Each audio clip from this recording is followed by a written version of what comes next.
നമ്മൾ വലിയ കാര്യമായിട്ട് അത്താഴത്തിന് വിളിച്ചിട്ട് ആ അച്ഛൻ അതിനു മുമ്പ് അവിടുത്തെ സൽക്കാരത്തിനല്ലേ പോയത്. അയാൾക്ക് അത്താഴവും കൊടുക്കണ്ട, മുത്താഴവും കൊടുക്കണ്ട. ഇതാണ് ഈ മണ്ടത്തരം എന്ന് പറയുന്നത്. എന്താ? അത്താഴത്തിന് നമ്മൾ അവരെ കടത്തി വെട്ടണം. ഉച്ചയ്ക്ക് എന്തോ സൽക്കാരം എന്നായി പറയണേ. താറാവില്ല, പോർക്കില്ല, ഒരു ചെറിയ പോത്ത് പോലുമില്ല. ഞാൻ നോക്കിയപ്പോഴേ കോഴി മീൻ 5-6 വറ്റുണ്ട് അവിടെ. അയ്യേ, എന്നാലും അത് മുടക്കണ്ട. അച്ഛനൊന്ന് അറിയട്ടെ, ഐശ്വര്യത്തെ വെച്ചു വളർന്ന് അറിയാവുന്നത് ആർക്കാന്ന്. താറാവ്, പോർക്ക്, പോത്ത് എല്ലാം വേണം. അതെ.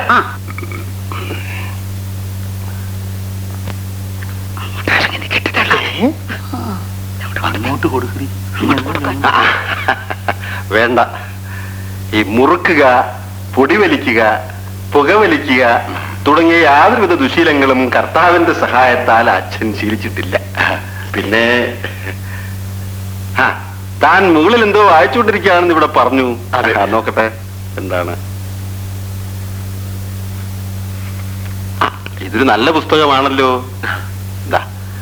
വായന നല്ല കുട്ടികളുടെ ശീലമാണ്. പക്ഷെ എന്ന് കരുതി എപ്പോഴും മുറിക്കുള്ളിൽ അടച്ചൊതുങ്ങി ഇരിക്കരുത്. വല്ലപ്പോഴും പള്ളിമേടയിലേക്ക് വരൂ. ധാരാളം നല്ല പുസ്തകങ്ങൾ അവിടെയുണ്ട്. ഇഷ്ടമുള്ളത് തിരഞ്ഞെടുക്കാം. അച്ഛൻ പറഞ്ഞ കേട്ടണോ മോനെ? സമയം ഇത്രയായി.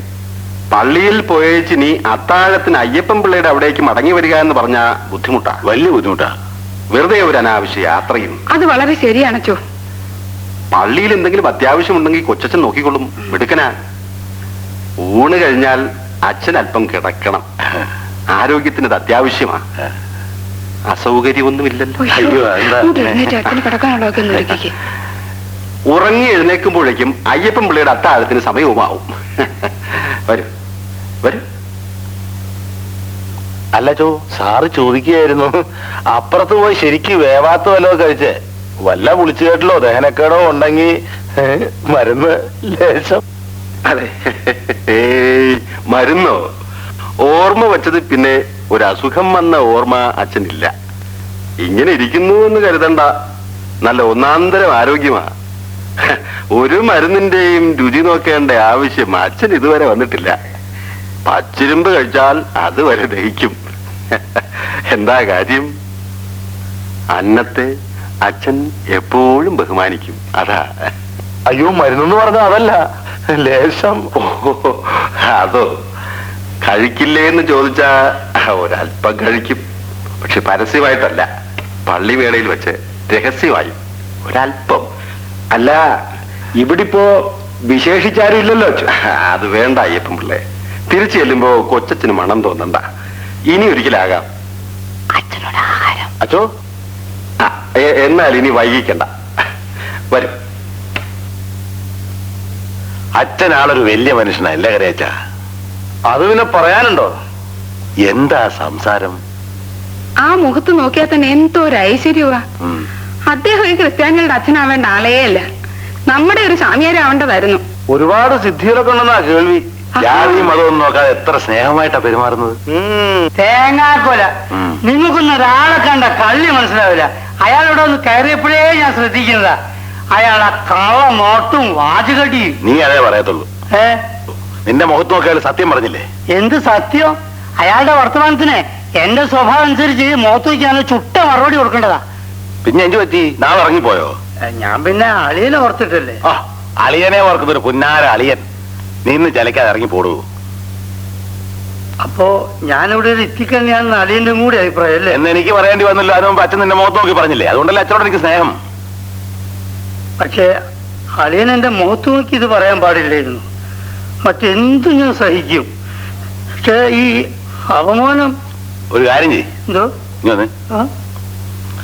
കൊല്ല കേസ് കൊടുക്ക്. ഏനി ഒരു മിനിറ്റ് ഞാൻ ഇവിടെ നിൽക്കില്ല. ഉപകാരം. എന്തോ? വലിയ ഉപകാരം. കൗസ,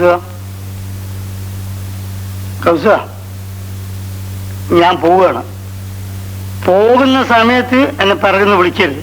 ഞാൻ പോവും. എന്നാ പിന്നെ വൈകിക്കണ്ട, പോവല്ലേ? സത്യമാണ്, ഞാൻ പോവും. പോകുന്ന് പറഞ്ഞോണ്ട് നീ ഇറങ്ങി പോടാ. അളിയനാണ് പോലും നക്കിയളിയൻ. ഇത്തവണ തിരിച്ചു വിളിക്കൂല, ഉറപ്പാ. നിനക്ക് അളിയന്റെ സ്വഭാവം അറിയായിട്ടാ ചില പണി തിരിച്ചു വിളിക്കുക. അതേ തിരിച്ചു വിളിച്ചു ചെല്ല്. പോണില്ലേ? പോകാ. സാറിന് കാറിൽ പോവാ. കാറ് പോവാ. പിന്നെ എനിക്ക് വലിയ കഴിവൊന്നുമില്ല. എന്നാലും ഒരു 3-4 ആൾക്ക് കാശ് കൊടുത്തിട്ട് ഞാൻ നിന്നെ തല്ലിക്കടാ പട്ടി. ശവം.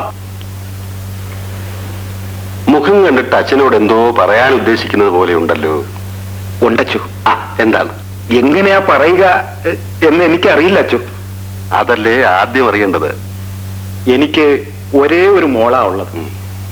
അവളാണെങ്കി മഹാപാവമാണ്. പക്ഷെ അടുത്ത വീട്ടിൽ ഒരു ചെറുക്കമുണ്ട്, മഹാവിശക.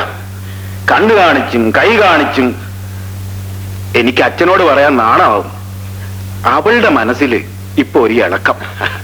അതിനെന്താ, സ്നേഹവും വിശ്വാസവും ഉള്ളിടത്തല്ലേ ദൈവത്തിന്റെ ദൃഷ്ടി പതിയുക. ആ തങ്കപ്പന്റെ വീട്ടുകാരുമായിട്ട് ഈ ജന്മത്തൊരു ബന്ധമേ വേണ്ട എന്നാണ് അച്ചോ എന്റെ ആഗ്രഹം. ഓ, അത് ശരി. അച്ഛൻ അവളെ വിളിച്ചൊന്ന് ഗുണദോഷിക്കണം. എങ്ങനെയെങ്കിലും അവരെ തമ്മിലൊന്ന് അകറ്റിത്തരണം. അച്ഛൻ പറയുമ്പോ അതിനൊരു വലിപ്പമുണ്ട്. സ്നേഹിക്കുന്ന മനസ്സുകളെ തമ്മിൽ അകറ്റുന്നത് തെറ്റല്ലേ? അല്ലെങ്കിൽ ഞാൻ ആത്മഹത്യ ചെയ്യേണ്ടി വരും. അത് വേണ്ട അയ്യപ്പൻ പിള്ളേ. പരിഹാരം കാണാനാവാത്ത പ്രശ്നങ്ങളൊന്നും ഈ ഭൂമുഖത്തിലില്ല. അച്ഛൻ മകളോടൊന്ന് സംസാരിച്ചു നോക്കട്ടെ. ഓ, മനുഷ്യർ ഓരോന്ന് ആഗ്രഹിക്കുന്നു, ദൈവം മറ്റൊന്നിനായി നിയോഗിക്കുന്നു. സ്നേഹിക്കുന്ന മനസ്സുകളെ ഈ ദൈവദാസന്റെ അടുത്തേക്ക് അയക്കുന്നതിനെ പറ്റി മറ്റെന്താണ് പറയുക? അച്ഛൻ എങ്ങനെ ഈ ഇടവകയിലെത്തി എന്നറിയാമോ നിങ്ങൾക്ക്? എങ്ങനെയാച്ചോ? ഹോസ്റ്റൽ വാർഡനായിരിക്കുമ്പോ ആത്മാർത്ഥമായി സ്നേഹിക്കുന്ന 2 മനസ്സുകളുടെ ബന്ധത്തിന് അച്ഛൻ അനുകൂലമായി നിന്നു. അത് ശരിയാണെന്ന് വാദിച്ചു. എന്നാ പിന്നെ ഹോസ്റ്റൽ ഭരണം വേണ്ട, ഇടവകയിലെ ഭരണം മതി എന്ന അധികാരികൾ നിശ്ചയിച്ച് ഇങ്ങോട്ട് പറഞ്ഞയച്ചു. വന്നിറങ്ങിയതോ നിങ്ങളുടെ മുമ്പിൽ. അതെ, എന്ത് എതിർപ്പുകൾ വന്നാലും പിടിച്ചു നിൽക്കാനുള്ള മനക്കരുത്തുണ്ടല്ലോ. ഉണ്ട് ഫാദർ. ജീവിക്കുകയാണെങ്കിൽ ഞങ്ങൾ ഒരുമിച്ച് ജീവിക്കൂ. സ്വർഗസ്ഥനായ പിതാവേ, സ്നേഹപൂർണമായ ഇവരുടെ അങ്ങനെ കാര്യം പറയാതിരിക്കാൻ പറ്റൂലല്ലോ. എന്റെ പെങ്ങൾക്ക് ചോറ് കൊടുക്കുന്ന ആളല്ലേ. കാര്യം എന്താന്ന് പറ. ആ കത്തനാല് തനിനിറപ്പം മനസ്സിലായ. എന്താ അങ്ങനെ കുപ്പായ ഊരിയോ? എന്നാ പിന്നെ നടക്കല്ലായിരുന്നു. ആ രാജുവിനും പെണ്ണിനും കൂടിയെ പ്രേമിപ്പിക്കല അപ്പൊ കത്തനാരുടെ ജോലി.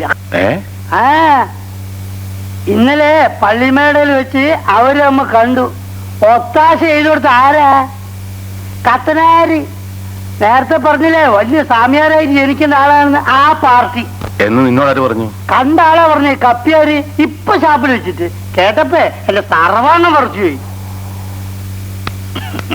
അല്ലയോ, അളിയൻ എന്നോട് നിറവേട് കാണിച്ചെന്ന് വിചാരിച്ച് എനിക്ക് എന്റെ രക്തമില്ലാതായി പോവോ? ഇപ്പൊ അളിയൻ വിചാരിക്കുന്നുണ്ടാവും അന്ന് എന്നെ തിരിച്ചു വിളിക്കാൻ ബുദ്ധിമോശമായി പോയി. അല്ലയോ അല്ലയോ, എനിക്ക് അങ്ങനെയൊന്നുമില്ല കേട്ടോ. ഞാനത് അന്നേ പറഞ്ഞു. അല്ലെങ്കിൽ കഴിച്ചു നോക്ക്. നീ പറഞ്ഞ പോലെ എനിക്കിങ്ങനെ വലിയ മനപ്രയാസമൊന്നുമില്ല. നീ ഇവിടുന്ന് ഇറങ്ങിപ്പോയത് ആശ്വാസമാണെന്ന് തന്നെ എനിക്ക് ഇപ്പോഴും.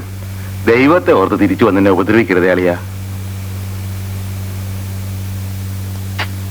തങ്കപ്പൻ പിള്ള വൃഥാ വ്യാകുലപ്പെടുകയാണ്. ഈദൃശ സന്ദർഭങ്ങളിൽ തുലവും വ്യത്യസ്തമായ ഒരു സമീപന രീതിയാണ് ആവശ്യം. തമ്മിൽ കാണുന്നതിൽ നിന്നുവരെ നിങ്ങൾ അവരെ വിലക്കിയാൽ ധിക്കരിക്കാനുള്ള വാസനയാണ് ഏറുക. എന്നാലോ അവർ തമ്മിലുള്ള ബന്ധത്തെ ഉള്ളുകൊണ്ട് ഇഷ്ടപ്പെടാതിരുന്നിട്ടും നിങ്ങൾ അവരെ വിലക്കുന്നില്ല എന്ന് വരുമ്പോൾ അവരൊരു നിമിഷം ചിന്തിക്കും, ഇത്രമാത്രം എന്റെ അച്ഛൻ എന്നെ സ്നേഹിക്കുന്നല്ലോ എന്ന്. സ്നേഹിക്കുന്ന ആ മനസ്സിനെതിരെ താൻ പ്രവർത്തിക്കുന്നത് ന്യായമാണോ എന്ന ചോദ്യം ആ മനസ്സിലിരുന്ന് മുഴങ്ങും. അയ്യപ്പൻ പിള്ളയോടാണെങ്കിൽ അച്ഛൻ ഇത് പറയില്ല. പറഞ്ഞാൽ അയാൾക്കൊട്ടുമില്ല. തങ്കപിള്ളയുടെ കാര്യം അങ്ങനെയല്ലല്ലോ. ധൈര്യമായി വിശ്വസിക്കൂ. അവർ തമ്മിൽ കണ്ടുമുട്ടിയെങ്കിൽ അത് അച്ഛന്റെ സാന്നിധ്യത്തിലായിരുന്നു. കൂട്ടിനകത്ത് അടച്ചിടാതെ അവരെ തുറന്നുവിടൂ. അച്ഛന്റെ സാന്നിധ്യത്തിൽ ഇനിയും അവർ കണ്ടുമുട്ടിയാൽ അതിൽ അപാകതയൊന്നുമില്ല. ഓ, അച്ഛൻ പറഞ്ഞ ചുരുക്കം ഇതാണ്. പിള്ളേരെ കയറിട്ട് കെട്ടി നിർത്തരുത്. തമ്മി കാണുന്നത് കണ്ടോട്ടെ. നമ്മളാരും തടസ്സം നിൽക്കരുത്. അപ്പോ താനെ അടുത്ത് തിരികെ പോരും. പോരാത്തിന് അച്ഛന്റെ ഒരു നോട്ടം ഉണ്ടാകുമല്ലോ. കാര്യമൊക്കെ കൊള്ളാം. ചെറുക്കനെ അച്ഛന്റെ കൂടെ അല്ലാതെ പുറത്തു വിടാൻ ഞാൻ സമ്മതിക്കത്തില്ല. ഓ, ഇപ്പൊ നീ പറഞ്ഞിട്ടോ എനിക്കിപ്പോ അറിയാം. ആ നല്ല പണിയാണ് പാഹന്മാര് കാണിച്ചത്. ആ, എന്തു പറ്റി? വിമാനത്താവളത്തിൽ കാറ് കൊണ്ടുവരുമെന്ന് വിചാരിച്ച് നമ്മൾ അവിടെയൊക്കെ അന്വേഷിച്ചില്ലേ. ഒടുവിൽ നാണം കിട്ടി ടാക്സി എടുത്തു പോന്ന്. അല്ല, കാറ് 2 പെരുത്ത് മാറ്റം ഉണ്ടല്ല. നന്നായിരിക്കട്ടെ. ആ, ആചാര്യ ഇരിക്ക്. പിന്നെ അജ്ജിന് പോയിട്ട് എന്തൊക്കെ ഉണ്ട് വിശേഷങ്ങൾ? വിശേഷമൊക്കെ ഒരുപാടുണ്ടെന്ന്. പാഹയ നീ അവിടെ ഒളിച്ചിരിക്കണ, ഇങ്ങോട്ട് വാ. വേണ്ട, അവിടുത്തെ ലോഹ്യമ്പലത്തിലെല്ലാം കഴിഞ്ഞിട്ട് സാവകാശം വന്നാൽ മതി ഇങ്ങോട്ട്. ഇവന്റെ ഒരു ഭർത്താനേ ബാലങ്ങപ്പ, നമുക്ക് അങ്ങോട്ട് പോവാം. അത് ശരിയാതില്ല, ആചാര്യ പോയിട്ട് വാ. വന്ന പാടെ ചെന്ന് കയറിയത് അങ്ങോട്ടല്ലേ? കാര്യങ്ങളെല്ലാം പറഞ്ഞു തീർന്നിരിക്കില്ലല്ലോ, എല്ലാം കഴിഞ്ഞിട്ട് മതി. പടച്ചോനെ കൊയഞ്ഞല്ല. ഇതെന്താണ് തങ്കപ്പ? അല്ല, അവിടെ വേണം പ്രധാനം, അത് കഴിഞ്ഞിട്ട് ഇങ്ങോട്ട് വന്നാൽ മതി, ഞാനിവിടെ കാത്തിരിക്കാം. ഇതെന്തൊരു ഇടങ്ങേറാണ് എന്റെ റബ്ബേ. ആട്ടെ, ഞമ്മതേ ഇവിടെ ഇരുന്നാലോ? ഹാജിയാരെ പറ്റി ഇവിടെ വന്നപ്പോ തന്നെ കേട്ടു. ഹജ്ജ് കഴിഞ്ഞ് എത്തിയാൽ ഇവിടെ വരുമെന്ന് അച്ഛന് തോന്നിയിരുന്നു. എങ്ങനെ തോന്നി എന്നാവും ചിന്ത. ആ രണ്ട് കുടുംബങ്ങൾക്കും വേണ്ടപ്പെട്ട ഒരേ ഒരാള് ഹാജിയാരായിരുന്നു എന്ന് അച്ഛന് മനസ്സിലായി. ഉള്ളത് പറഞ്ഞ ഞമ്മടെ ചങ്ക് കിടന്ന് പൊട്ട് കണച്ചോ. അത്രയ്ക്ക് സ്വരുമേല് കഴിഞ്ഞിരുന്നവരാണ് അവര്. നമ്മൾ ഇവിടുന്ന് പോകും ഇപ്പതേ കീരിയും പാമ്പും പോലെ. ഞമ്മടെ ബുദ്ധി കേട്ട് ഞമ്മളെ പറഞ്ഞ വഴി കൂടി അവര് ഇവിടം വരെ എത്തി. അവരുടെ കെട്ടുവളന്മാരെക്കാണ് വലിയ വിശ്വാസമായിരുന്നു ഞമ്മളെ. കഷ്ടകാലത്തിന് നമ്മൾ ഇവിടെ ഇല്ലാതെയായിപ്പോയി. അച്ഛനറിയോ, ഞമ്മടെ ഉമ്മ പെറ്റ 2 അനിയന്മാരുണ്ട് ഞമ്മക്ക്. കണ്ടാ മുണ്ടൂല്ല, അഥവാ മുണ്ടിപ്പോയാൽ തെറിയും ചീത്തയും ബാക്കി. സഹോദരന്മാരെക്കാണ് വലിയ വിശ്വാസത്തിലായിരുന്നു അച്ഛോ ഇവര്. ഹാജിയാരുടെ മനോവിഷമം അച്ഛന് മനസ്സിലാവുന്നുണ്ട്. സമാധാനപ്പെടൂ. പണ്ടൊക്കെ നമ്മൾ പറഞ്ഞ അതിന്റെ അപ്പുറത്ത് പോവില്ല. ഇപ്പൊ നമ്മൾ പഠിച്ച പണി 18 നോക്കി ഏറ്റില്ല. അച്ഛൻ അവർക്ക് വലിയ കാര്യമാണെന്ന് ഞമ്മക്കറിയാം. അച്ഛൻ വിചാരിച്ചാലേ ഇനി ഇതിനൊരു വഴിയുള്ളൂ. ഹാജിയാരെ പോലെ അവരെ അടുത്തറിയാവുന്ന ഒരാളുടെ സഹായം ഉണ്ടായാൽ മതി. കർത്താവിന്റെ കൃപയും. ഞമ്മ എന്ത് വേണമെങ്കിലും ചെയ്യാച്ചോ. സമാധാനമായിരിക്കൂ, എല്ലാം ശരിയാകും. വളരെ കൂടുതൽ അടുത്തടുത്ത് അകന്നവർ ഒരു വശത്ത്, ഒന്നാകാൻ ആഗ്രഹിക്കുന്നവർ മറുവശത്ത്. കാലം മുറിവുകളെ ഉണക്കുമെന്ന് പറഞ്ഞ് കാത്തിരിക്കുന്നത് ഇനി അബദ്ധമാണ്. ഉണ്ടായ കഥകൾ തുറന്നു പറയൂ. അവരെ തമ്മിലകറ്റാൻ നിങ്ങൾ ഉപയോഗിച്ച ആയുധം എന്താണ്? കുംഭസാരക്കൂട്ടിൽ എന്ന പോലെ സത്യം പറയണം. എങ്കിലേ പ്രായശ്ചിത്തവും പ്രതിവിധിയും ഉണ്ടാവും. അത് ഫാദറിനോട് പറയാൻ. സാരമില്ല, പറഞ്ഞോളൂ. അവരെ തമ്മിൽ തെറ്റിക്കാൻ ഞങ്ങൾ പല അടവുകൾ എടുത്തു നോക്കി, ഏറ്റില്ല. അപ്പോഴാണ് ജീവൻ ഒരു ബുദ്ധി ഉപദേശിക്കുന്നത്. എന്താണത്? കനകം മൂലം കാമിനി മൂലം കലഹം എന്നല്ലേ പറയാറുള്ളത്. കനകം കൊണ്ടൊരു രക്ഷയില്ലെന്ന് മനസ്സിലായി. പിന്നെ അടുത്തത് മാത്രമായി മാർഗം. ജീവൻ പറഞ്ഞതാ,